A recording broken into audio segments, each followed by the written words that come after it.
Alright everybody, welcome to the Racement. My name is Jimmy, and this is my sim racing page that I just started on YouTube.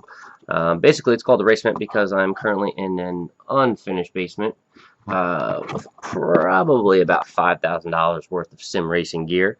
Probably should have spent that money refinishing the basement, but I went with the fake race car instead. So, let's get right into it. Basically, what this is my VR headset, Oculus Rift CV1.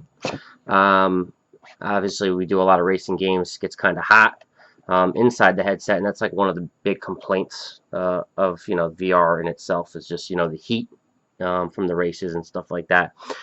So what I did was I was trying to figure out a way to kind of cool down a little bit, make it a little bit cooler inside the headset. So what I did was I started looking around and couldn't really come up with anything that was available. So basically I went on eBay and came up with this little USB blower fan. The size is, it's in Japanese and I can't read it. So anyways, it's small, and I'll post a link up for it so you guys can check it out on there. There's a couple different versions. I bought the one that was a little bit more expensive because it was shipping from the USA, and it was a couple days shipping time as opposed to like a month. So I think the fan I bought was 10, and then they also sell them for like $5 or $6, shipped out of like China. So I just went with the more expensive one just to get it quicker, so that I could set this up. And basically, so what you need is this little fan that you see here, little USB blower fan. Okay, some double stick tape like here. All right, and then I went and my first 3D print design that I made, a little fan duct to hook up to the blower fan. So what we're going to do, I already kind of started this up, but double stick tape on the bottom of the blower fan.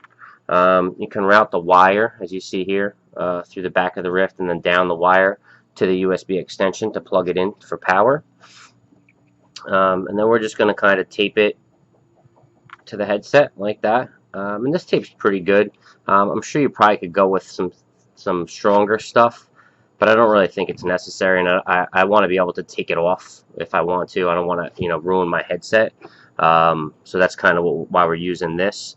Then the next, you just set that there. The next step is this little 3D printed part here that I made, and it's got a little little angle on it to kind of help push the air up into the headset. And then this is just going to go on top like that, and it matches up pretty good. Just like that. So basically what it does, I don't know how well you can see, but it's going to go and push air up inside of the headset where the lenses are.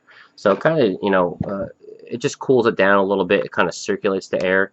It's not really hitting your eyes, so you're not going to, you're not going to dry your eyes out or, make your eyes tear up or anything like that. But it really helps circulate the air. It keeps it a little bit cooler, especially during longer races. I've been using it for about 2 weeks now and haven't had any issues with it or dry eyes or anything. I had a couple guys asking me questions about that, but yeah, it works pretty good. Total cost was maybe $25 to $30 with the USB extension cable. I'm probably going to end up just running my own wire and getting rid of the USB extension cable and just running a wire and plugging USB and then plugging it into the hub. Just because it's it's a little bit lighter than the Amazon wire that I got. It makes it a little less weight, pulling down on the back of the Rift when you're racing. So that's pretty much it, man. Pretty simple, pretty easy. Keeps me cool during the races. I think it's a pretty sweet mod for for a couple bucks. So definitely check it out. Definitely subscribe to the page. If you want the 3D printed part, just leave a comment and I'll make sure I get that out to you. Then you can just go have it printed up, or if you have a 3D printer, you can just print it yourself. And I'll post some links for the fan and for the site where I got it all printed off from. All right, guys, thanks a lot.